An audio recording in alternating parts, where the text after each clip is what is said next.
acender a luz aí, se quiser. É porque o meu estava ofuscando o sol aqui na minha.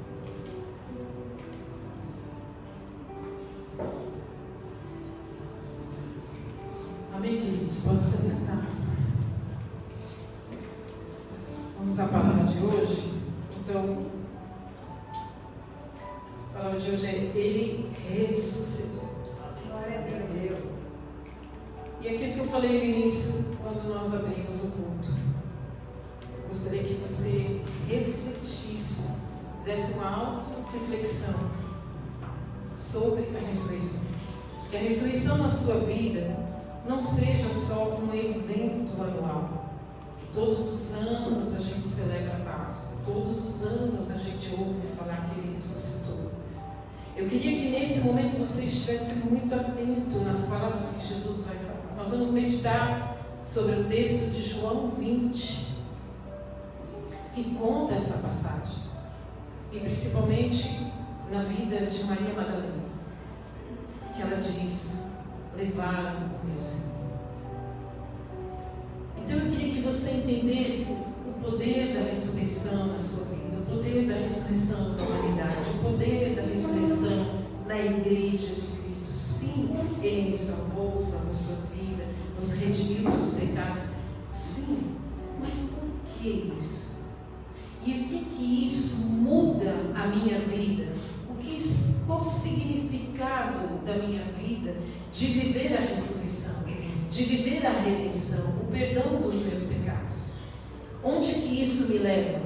Como que eu me comporto a partir do entendimento da ressurreição na minha vida? Como eu me comporto como meu cônjuge, como profissional, como amiga, como filha, como filho, como amigo, como irmão, como irmã? Como é que eu passo a viver a partir do entendimento de que a ressurreição de Cristo impactou a minha vida e impacta aqueles ao meu redor, com quem eu convivo?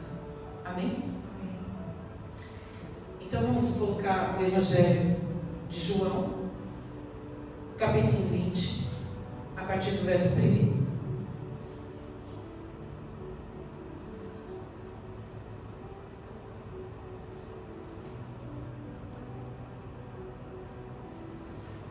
Diz assim: no primeiro dia da semana, bem cedo,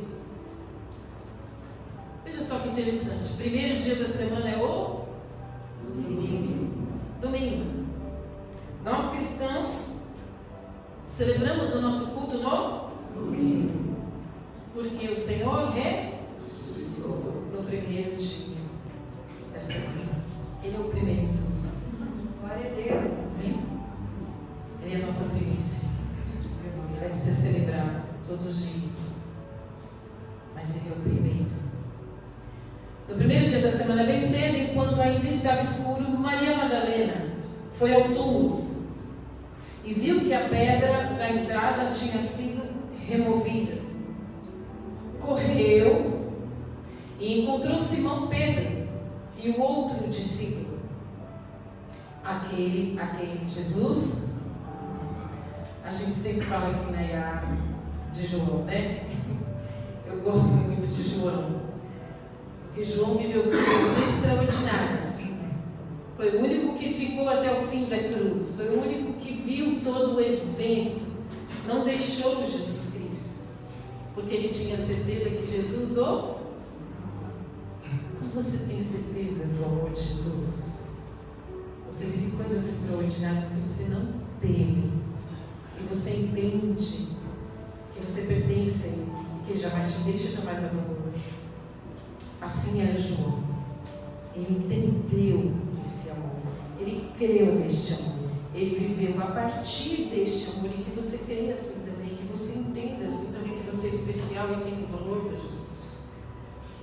Ele não é inerente às suas dores, às suas questões, às suas frustrações, à sua ansiedade, aos seus medos. Ele está com você. Então, aquele a quem Jesus amava, e ele que escreveu esse evangelho, já muitos anos depois, 60 anos depois que Jesus nasceu, então 30 anos depois que Jesus já tinha morrido. E ele disse que, a Maria Madalena disse, né? Tiraram de túmulo o corpo do Senhor e não sabemos onde o colocaram. Pedro e o outro discípulo, ele mesmo João, foram ao túmulo. Os dois corriam, mas o outro discípulo foi mais rápido que Pedro. Ele está dizendo dele mesmo, João. E chegou primeiro ao túmulo. Veja, ele abaixou-se, olhou para dentro, viu ali as faixas de linho, mas não. O que, igreja? Não entrou. Então Simão Pedro chegou e entrou. Pedro, sempre ansioso, chegou, viu a pedra removida e entrou. Também viu ali as faixas de linho e notou. Ele notou que o pano que cobria a cabeça de Jesus estava dobrado e colocado abaixo.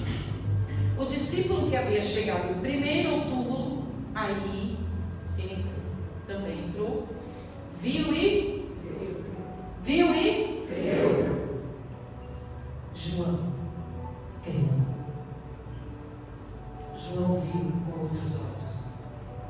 Primeiramente ele viu de longe, viu com a mente, viu pelas circunstâncias, tentou entender.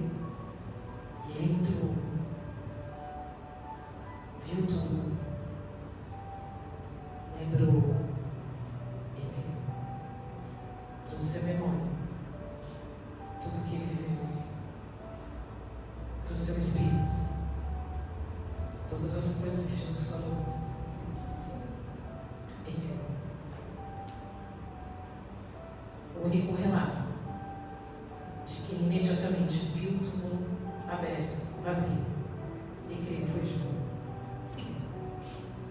Maria estava do lado de fora do túmulo chorando.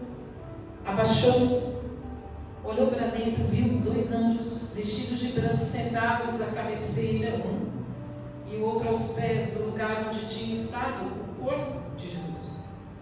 Os anjos lhe perguntaram: mulher, por que você está chorando?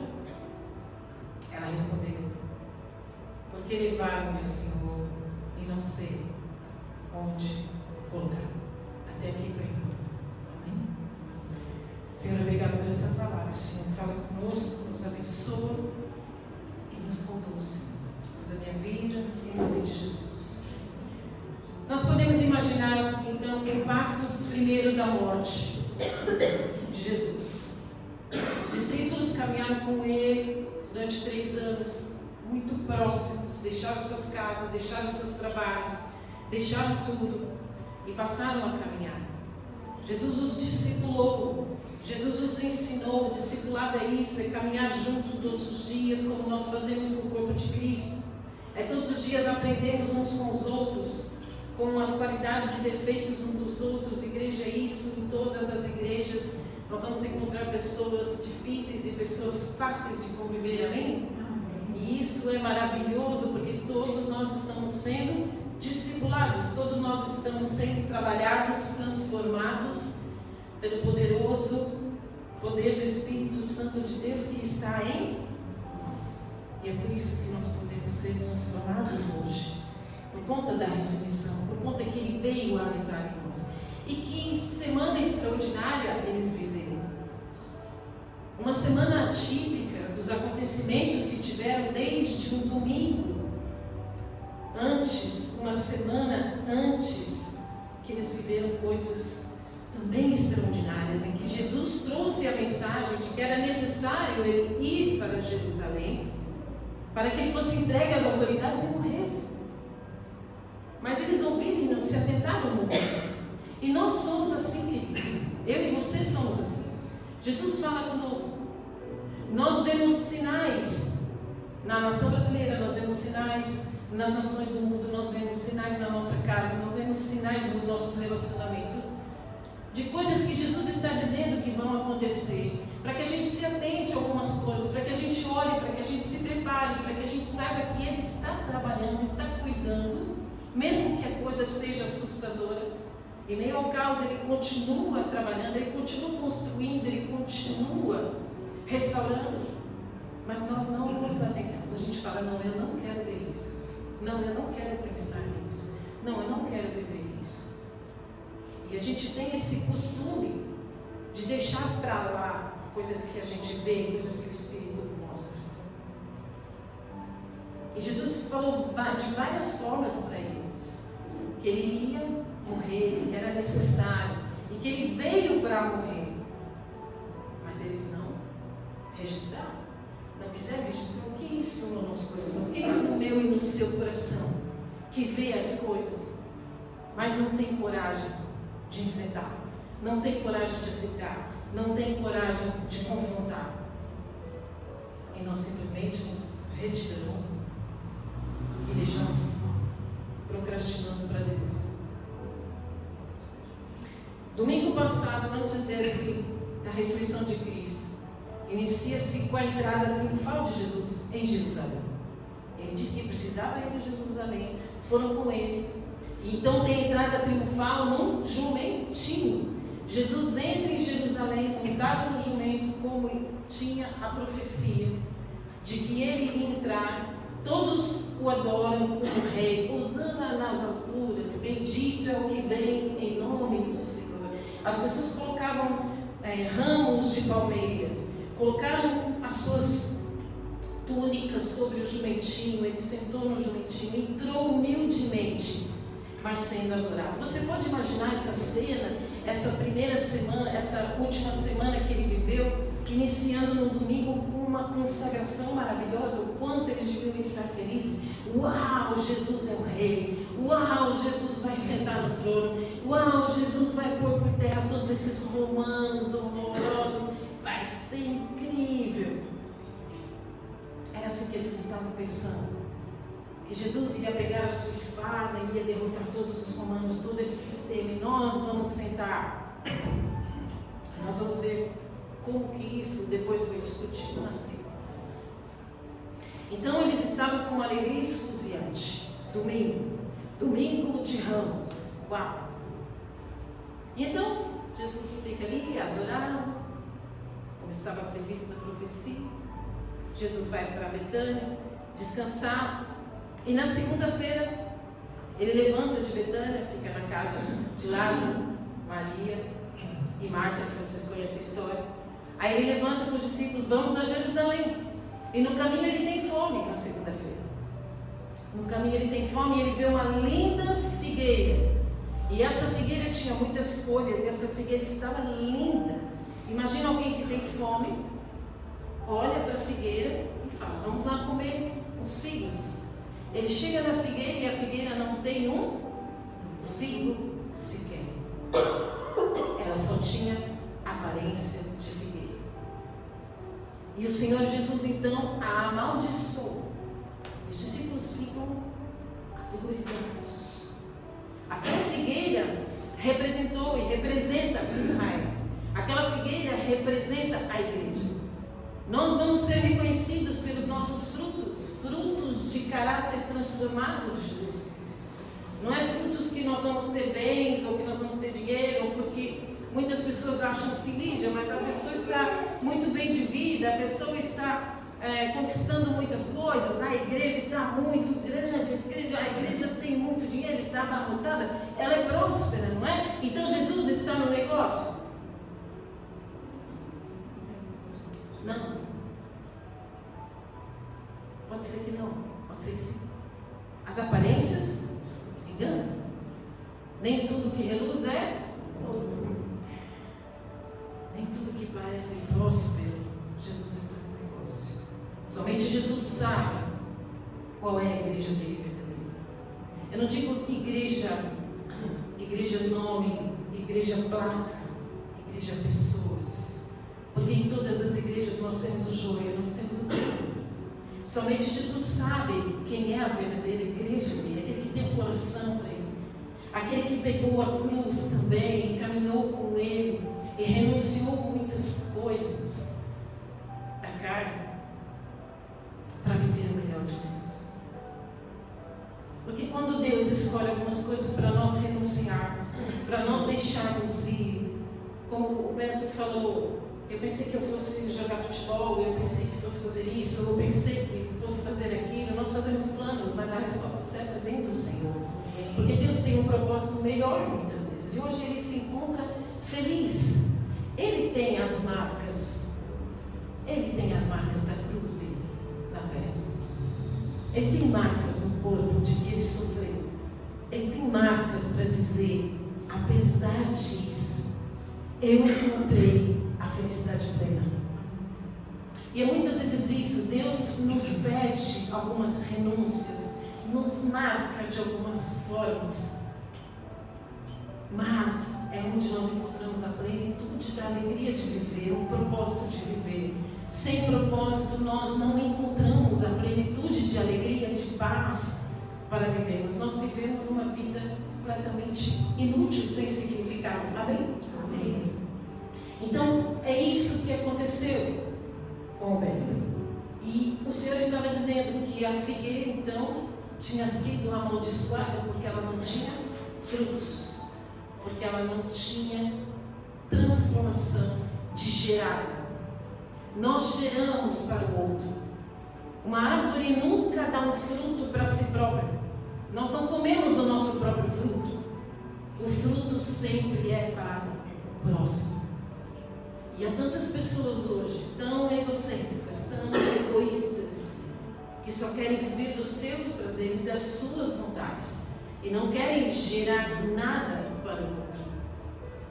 Vivem uma vida completamente sem significado, uma vida completamente sem sentido, uma vida que lá na frente irá gerar um vazio tão grande que a pessoa não consegue mais viver, se encontrar, e às vezes acaba doente, às vezes acaba numa depressão profunda. Mas aqueles que têm o propósito do Senhor, aqueles que têm a vida de Cristo, vivem a alegria apesar das tribulações. Lembra que a gente sempre brinca? A nossa leve e momentânea tribulação produz um peso eterno de glória. Sorria, igreja. Sorria, um peso eterno de glória. Aleluia. Coisa boa, tribulação. Ei, pastor. E aí o Senhor, desta forma, ele vai ao templo. Nesta segunda-feira, ele amaldiçoou, ele vai até o templo.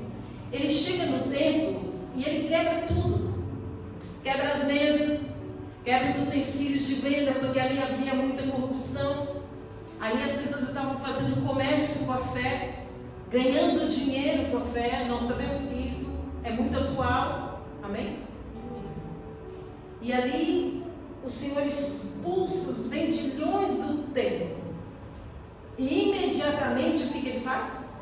Faz curas, milagres e maravilhas no templo.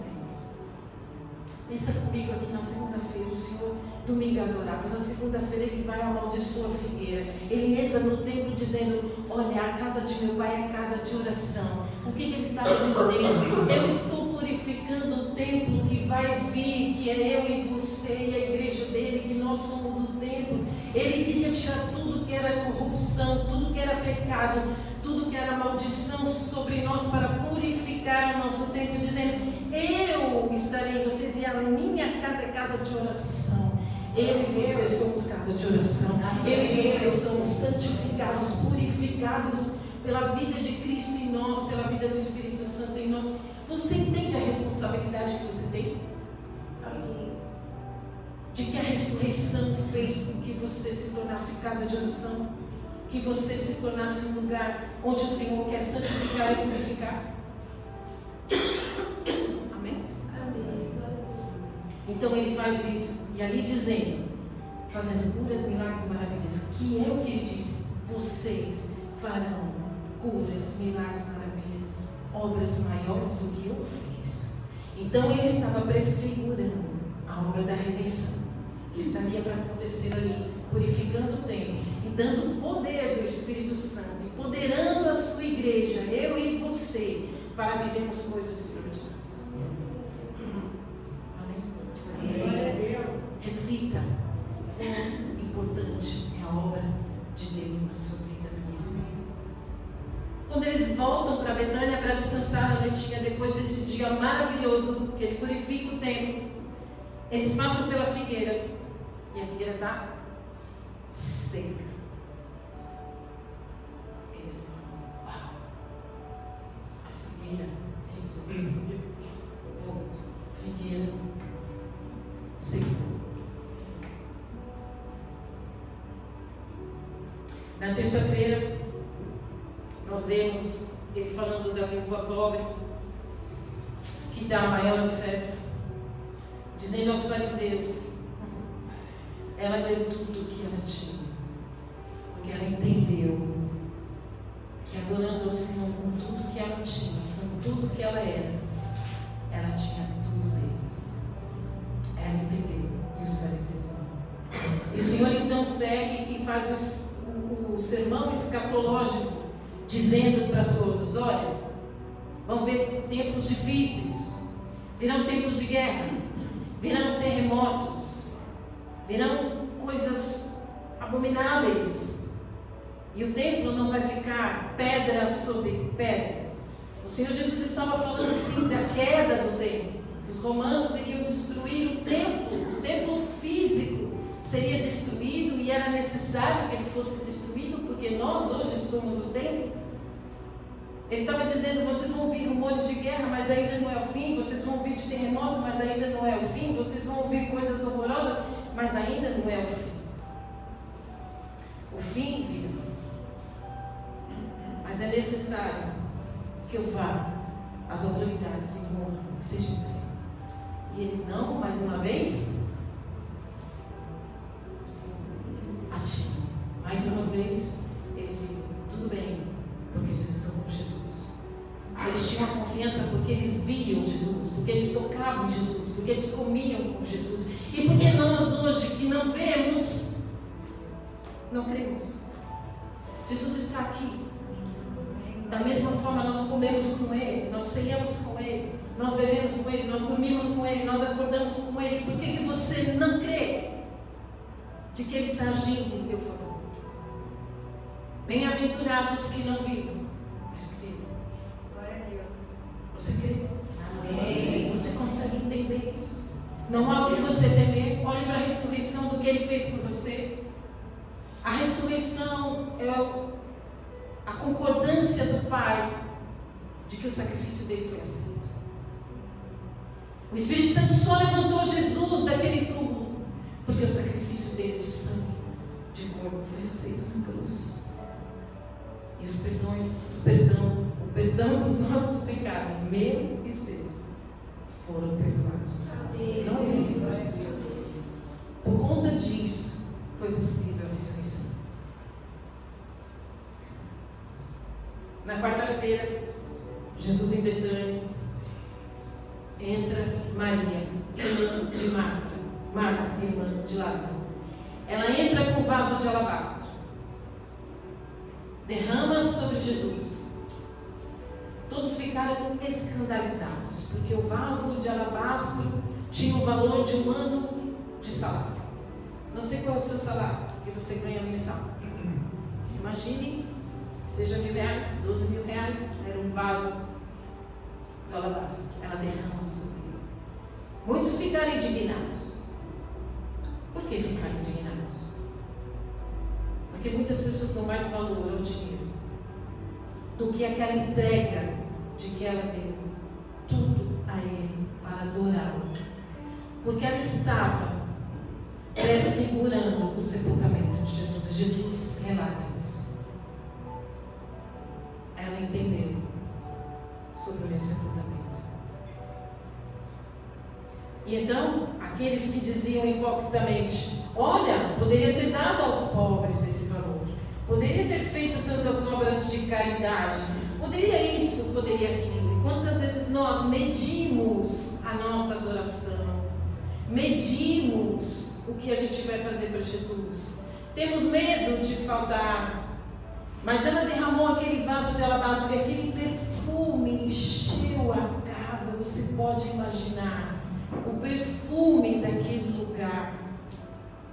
Jesus nos diz que somos o bom perfume de Cristo quando nós verdadeiramente o adoramos, fazemos a sua obra, somos transformados pelo caráter de Cristo, nós exalamos algo bom, as pessoas olham para você e falam: o que você tem de diferente? Você tem uma luz diferente, você tem um sorriso diferente, você tem uma força diferente, você tem uma energia diferente. É porque o Espírito toca o Espírito do outro com uma essência de amor que só espiritualmente se entende. E é isso que o Senhor Jesus deseja, que sejamos na entrega o seu vaso de alabastro. Tantas vezes nós cedemos, tantas vezes nós retemos as nossas adorações, com medo de perdermos a segurança que temos no dinheiro, a segurança que temos na casa, no trabalho, no carro, nas pessoas. O que verdadeiramente a gente retém, com medo da falta, sendo que Ele é tudo. E quem tem Jesus não tem falta de nada. Ele é o bom pastor e de nada teremos falta. E então, Jesus fala isso sobre Maria de Betânia. E em seguida Judas vai falar então com os sacerdotes e acertar o acordo para entregar Jesus. Na quarta-feira ele faz esse acordo. Aí na quinta, Jesus senta com os discípulos e promove a Eucaristia, a ceia. Dali por diante a ceia não teria mais cordeiro, não teria mais sacrifício. Ele se deu por sacrifício, Ele é o cordeiro. E Ele instituiu a ceia do Senhor para que todas as vezes nós comêssemos o pão, tomássemos o vinho e lembrássemos daquilo que Ele fez. Trouxéssemos a lembrança. Aquilo que nos dá esperança. A ceia nos dá esperança. A ceia nos ensina de que o sacrifício dele foi aceito e que ele ressuscitou para que nós pudéssemos ter vida eterna. E nós vamos falar o que é vida eterna, o que é ressuscitar. Nós não passamos pela morte. A ceia ensinou que nós somos uma comunidade. Ele repartiu o pão. Jesus lavou os pés uns dos outros humildemente, dizendo: vocês precisam se perdoar, vocês precisam se aceitar, vocês precisam se amar, vocês precisam ser humildes, vocês não são mais que ninguém.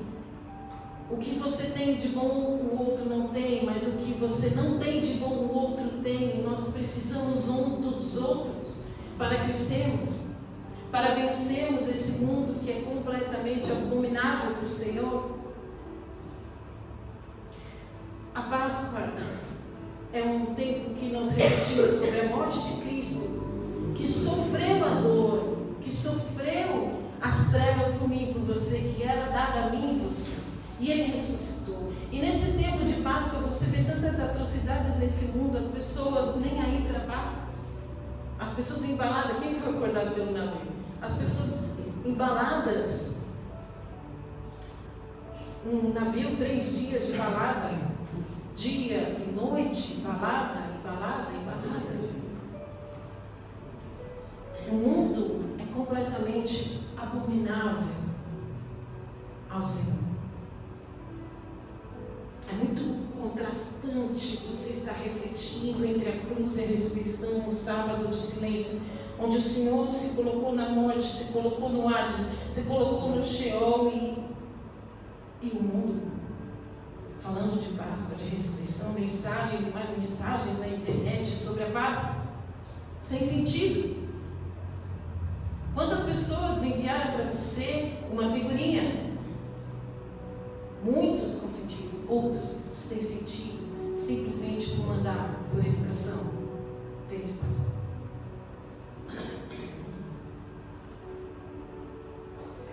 Então Jesus estava ali dizendo: olha, eu vou para a cruz daqui. Vocês precisam consolar uns aos outros. Vocês precisam orar uns pelos outros. Em seguida Jesus vai, desce do cenáculo, atravessa o vale de Cedron, sobe ao Getsemane, ora, chora. Nós pregamos sobre isso, ele chora intensamente, é preso, vai com os Pilatos e é condenado. E eles dizem: Solta Barrabás. Quem é Barrabás? Barrabás, um assassino, um ímpio, um piedoso, iníquo, que não obedece leis, iniquidade, quando é rebeldia às leis. O que representa Barrabás? Toda iniquidade, toda impiedade, toda sorte de maldades e de pecados estava representado sobre Barrabás. E aqueles que disseram, hosana nas alturas, bendito é o que vem em nome do Senhor, são os mesmos que disseram, crucifica. Solta Barrabás. E o mundo está cheio de pessoas que crucificam o Senhor e pedem para soltar Barrabás. Porque não seja feita a sua vontade, Jesus, seja feita a minha vontade. Então Jesus é crucificado e morto. Falamos disso semana passada. Mas eles retiram rapidamente Jesus, vão rapidamente falar com José de Arimateia, precisavam de um túmulo, precisavam de um lugar para pôr Jesus. Era sexta-feira e iniciar o Shabat. Era iniciar a guarda do sábado às 6 da tarde da sexta-feira. Jesus morre lá pelas 3 da tarde. É consumada a sua morte com a lança sobre a costela, que sai água e sangue. É constatado a sua morte. Jesus morreu. Amém? E aí então eles retiram rapidamente Jesus, o envolvem num pano e o levam no túmulo de José de Arimateia. E então o sepultamento verdadeiro, segundo a tradução judaica, presta atenção nisso que eu vou dizer. O verdadeiro sepultamento, diante da tradição judaica, era pegar o corpo do morto, ungí-lo, limpá-lo com óleos, especiarias, ungir este corpo, enrolá-lo em faixas e depois um outro pano para cobrir. Deixá-lo no túmulo durante 1 ano e depois de 1 ano retornar para retirar os ossos. E então na retirada dos ossos era que era dado como consumado um sepultamento diante da tradição judaica. Vocês sabiam? Portanto, Jesus não teve corpo, não teve ossos, não teve sepultamento. Jesus foi colocado no túmulo, mas nem foi sepultado. Porque ele vive. Não há corpo, não há ossos. Ele vive. Ele tornou a viver com o seu corpo glorificado e as marcas da cruz. Glória a Deus. Amém? Amém. Isso é importante que você entenda que a ressurreição não é a imortalidade da alma. Se Maria Madalena visse lá o corpo de Jesus e visse uma aparição de Jesus, era um fantasma. Porque quando a pessoa ressuscita, como Jesus tornou a viver, Lázaro tornou a viver, mas morreu novamente. Depois teve corpo, teve sepultamento e teve ossos. Mas Jesus não, nunca mais voltou. Ele tornou a viver e ele vive. E é isso que vai acontecer comigo e com você. É diferente de que você vai simplesmente morrer, vai para o paraíso em espírito e fica tocando a pinha nas nuvens. Não, nós vamos tornar a viver com o nosso corpo glorificado. Consegue entender isso? A importância da ressurreição? Porque para os gregos, a ressurreição era apenas a imortalidade, nada a ver com o corpo.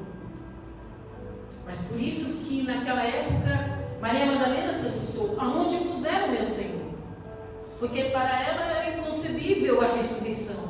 Então levaram o Senhor, levaram o meu Senhor e eu não sei onde é que ele está. o que de fato aconteceu. Imagina a ansiedade deles no sábado.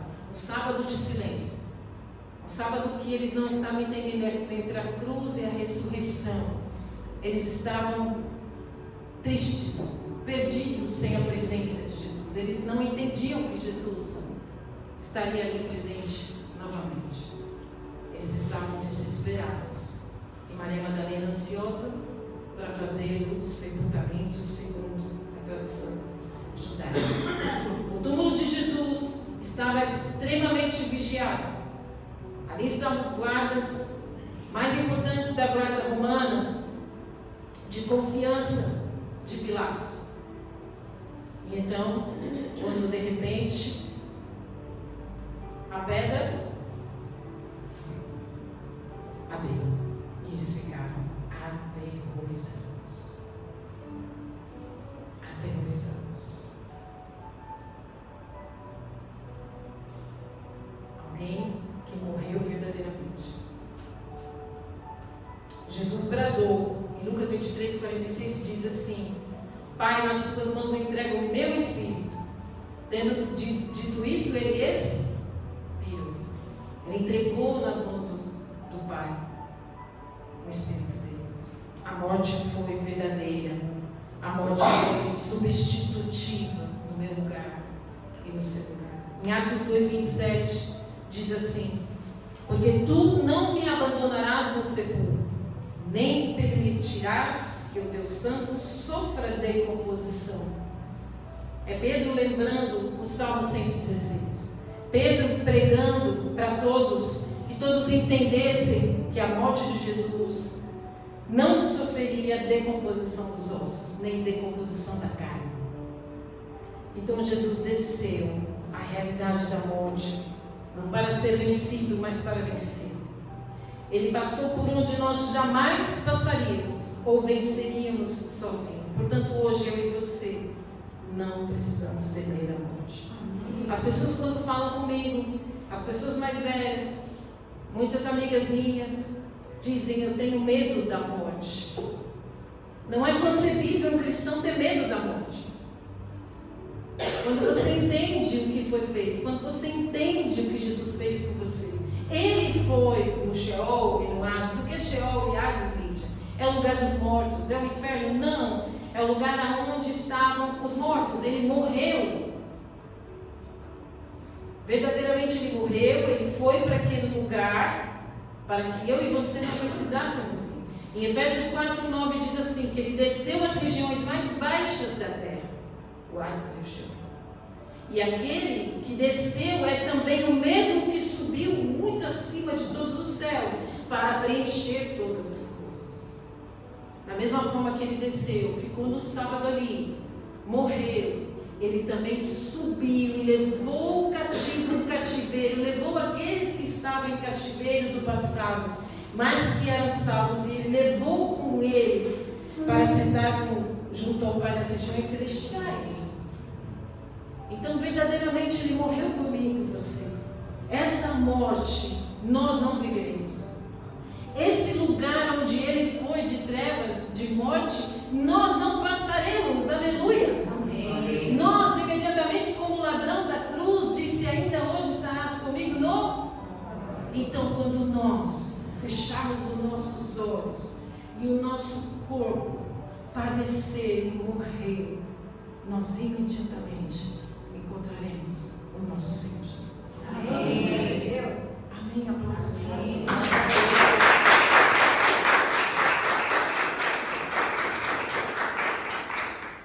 Isso é muito importante. Aquilo que estava destinado para nós, Ele mudou o destino. Ele muda o teu destino. Mudou o destino do Beto, muda o seu destino. Amém. Em 1 Pedro 3,18 diz: o próprio Cristo morreu pelos nossos pecados de uma vez por todas. O inocente morreu pelos culpados, para que pudesse levar vocês a Deus. Ele morreu com relação ao corpo, mas com relação ao Espírito tornou a viver. Queridos, a pedra rolou. E em Mateus 28,6 diz assim: não tenha medo. Sei que vocês estão procurando Jesus. Ele foi crucificado, ele não está aqui. Ressuscitou como tinha dito. Venham ver o lugar onde ele jazia. Que coisa tremenda. Eu estou terminando para que você entenda duas coisas. Jesus tornou a viver com eles 40 dias. 40 dias ele comeu, 40 dias ele bebeu com eles, 40 dias ele dormiu, 40 dias ele ensinou. 40 dias ressurreto com as marcas. Mais uma vez o sacrifício dele foi aceito e de forma suficiente por mim e por você. Agora eu queria que você desse uma olhadinha comigo sobre os olhares de Maria Madalena, de João e de Pedro. Maria Madalena, quando chegou no túmulo, ela olhou e viu as circunstâncias. Na ânsia de ungir o corpo,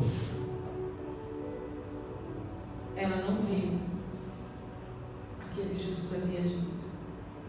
Ela estava ansiosa. A sua ansiedade atrapalha que você entenda a realidade espiritual. Amém? E Jesus disse assim para ela, quando ela vai, encontra com ele, né? Ele diz, Maria. Ela fala, Rabone, mestre. Ela encontra com ele, ela vê que ele está ali, porque ele aparece para ela e ele fala, não me toques, não me detenhas, porque ela quer ir abraçá-lo. E ele disse assim, ainda não subi para meu pai, mas vai ter com meus irmãos. Disse-lhes, subo para meu pai e vosso pai, para meu Deus e vosso Deus. Essas foram as palavras de Jesus na cruz. Meu Deus, por que me desamparaste? E hoje ele diz, eu vou para o Pai, meu Pai e vosso Pai, meu Deus e vosso Deus.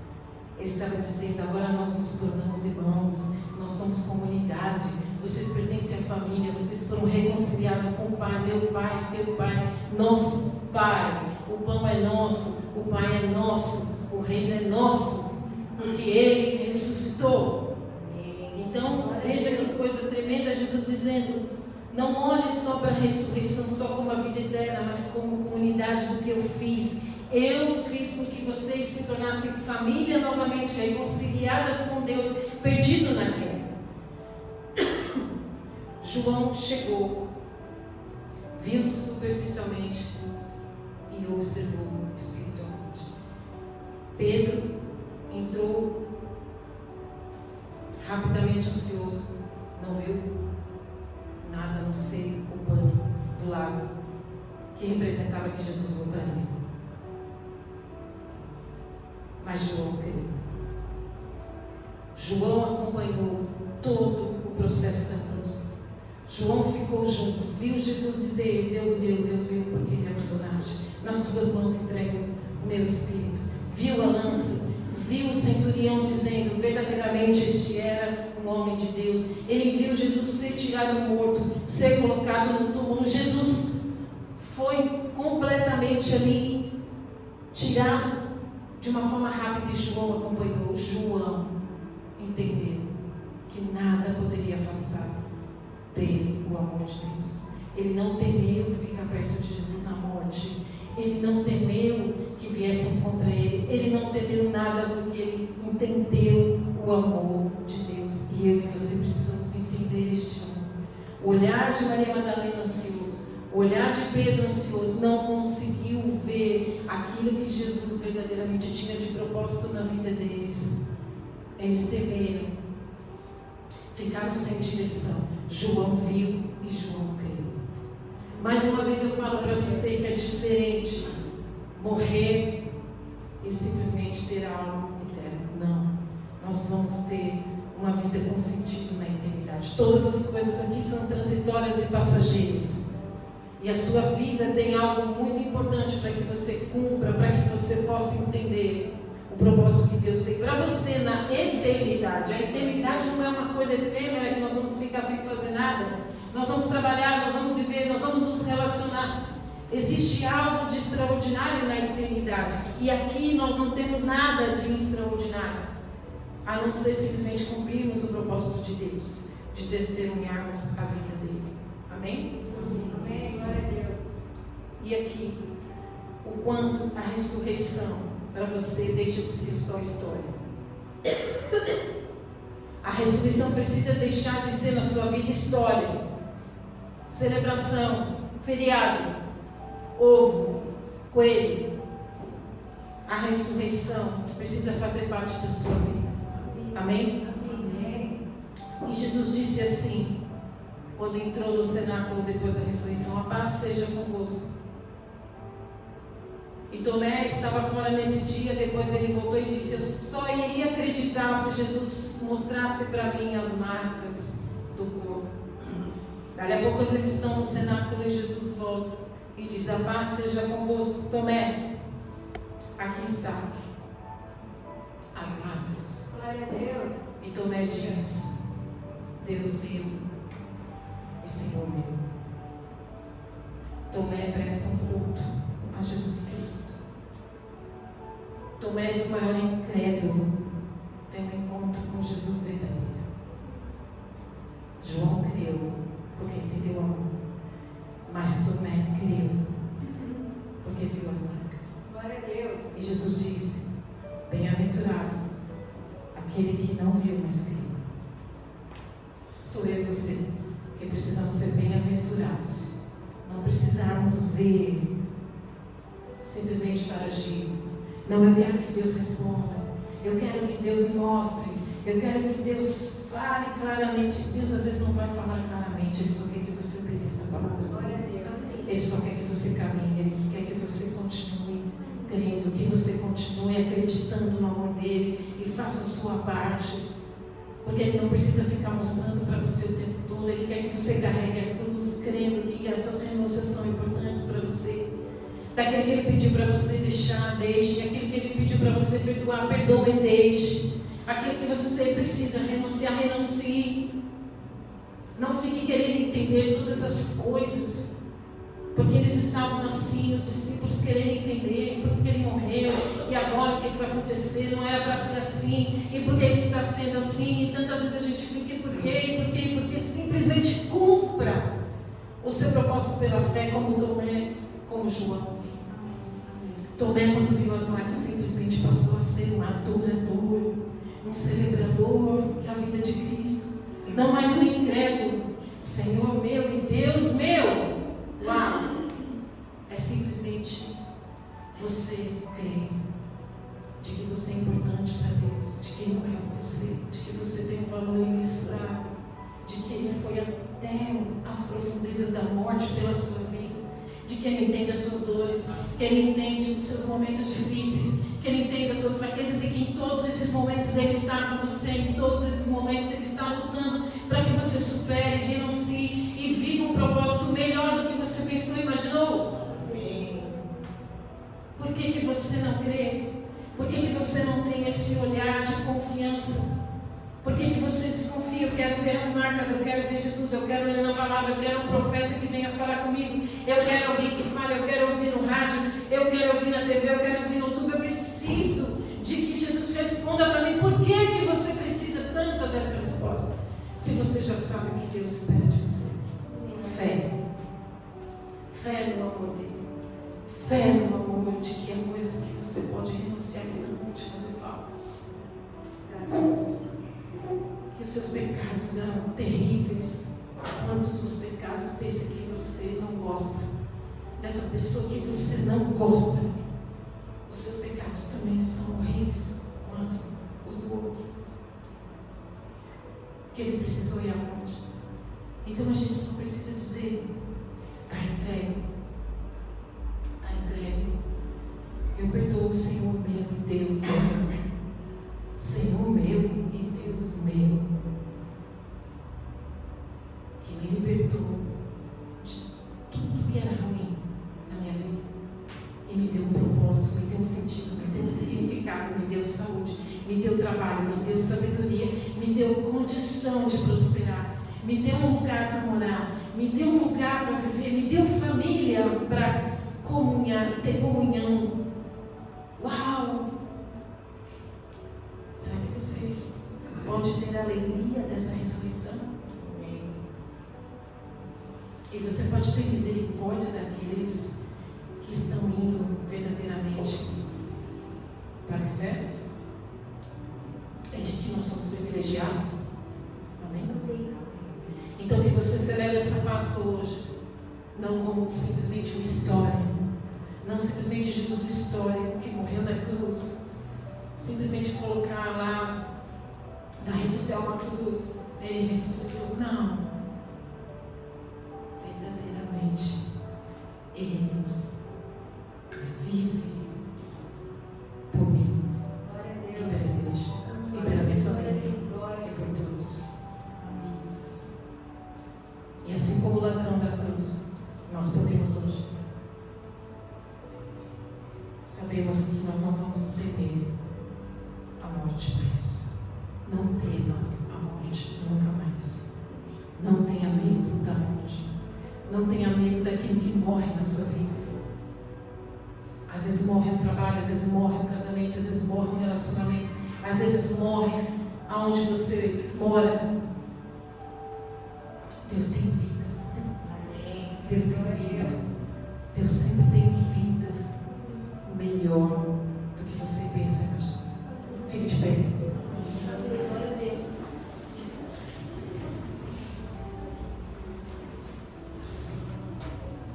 Glória a Deus. Que a gente possa se tornar um adorador do Senhor a partir de hoje. Amém? Senhor, em nome de Jesus eu peço, Pai, que o Senhor nos abençoe a nossa Páscoa, abençoe a nossa vida abundante. Nós te damos graças, nós te damos, Senhor, todo louvor, toda honra, toda glória, toda adoração a Ti, Senhor. Que possamos viver o sentido, Senhor, da ressurreição em nossas vidas, a redenção, em que o Senhor está restaurando todas as coisas nas nossas vidas. O Senhor está restaurando a terra, o Senhor está restaurando as nações, o Senhor está restaurando o seu povo, o Senhor está restaurando a nossa família, o Senhor está restaurando a nossa saúde, o nosso casamento, os nossos relacionamentos. Restaura mesmo, Senhor, faz tudo novo em nossa vida, com um sentido e um significado, Senhor, em nome de Jesus. Nos fortalece, nos dá força, nos dá sabedoria para andarmos segundo a Tua vontade, não a nossa, segundo o Teu querer, não o nosso querer, Pai, em nome de Jesus. Converge, Senhor, o nosso coração a Ti, Senhor, em nome de Jesus. Queremos, Senhor, ter um coração igual ao Teu, igual ao Teu. Dá meu coração igual ao Teu, meu Mestre. Dá meu coração igual ao Teu, coração disposto a obedecer, cumprir todo o Teu querer. Dá-me um coração igual ao Teu. Aleluia, aplauda o Senhor.